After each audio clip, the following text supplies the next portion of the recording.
Christ centred ఫ్యామిలీలోనికి మరొకసారి మిమ్మల్ని ప్రేమపూర్వకంగా స్వాగతాన్ని పలుకుతున్నాను. బాగున్నారు కదూ? ప్రియులారా, కొలస్సీ పత్రిక 3:13 నుండి బంగారు సూత్రాలు చెప్పిన సమయంలో ఇదివరకు నేను చాలాసార్లు చెప్పాను. భార్యాభర్తల మధ్యలో క్షమాగుణం ఉండాలి, క్షమాపణ ఉండాలి. అదంత సులభమైన విషయం కాదు. ప్రభువు మిమ్మల్ని క్షమించలాగున మీరును ఒకరినొకరు క్షమించుకొనుడి అని చెప్పబడిన మాట చాలా ఉన్నతమైనది, చాలా శక్తివంతమైనది. అది బలహీనల వల్ల సాధ్యం కాదు, బలవంతుల వల్లనే సాధ్యం.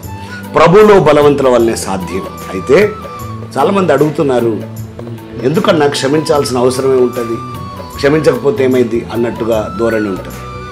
ఎందుకు క్షమించాలో ఒక 3 కారణాలు మీకు చెప్పడానికి నేను ఈ సమయంలో మీ ముందుకు వస్తున్నాను. ప్రత్యేకంగా 3 కారణాలు, బిబ్లికల్ రీజన్స్. మత్తయి సువార్త, మార్కు సువార్త, లూకా సువార్త, యోహాను సువార్త దీని మీద చాలా అద్భుతంగా మాట్లాడింది.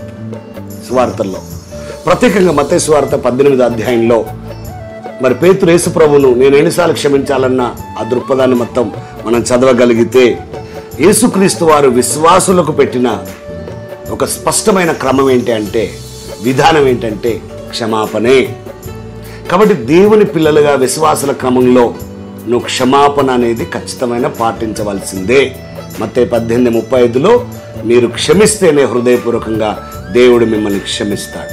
మత్తయి సువార్త 6వ అధ్యాయంలో ప్రభు నేర్పిన ప్రార్థనలో, మాదిరికరమైన ప్రార్థనలో కూడా దాన్ని చూస్తాం.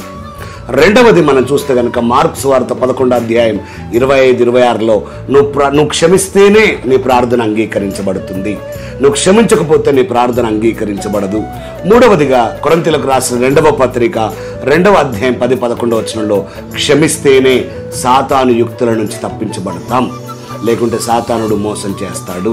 కాబట్టి 3 కారణాలను బట్టి మీరు ఒకరినొకరు క్షమించుకోవాలని కోరుకుంటూ దేవుడు మిమ్మల్ని దీవించునుగాక. ఆమేన్.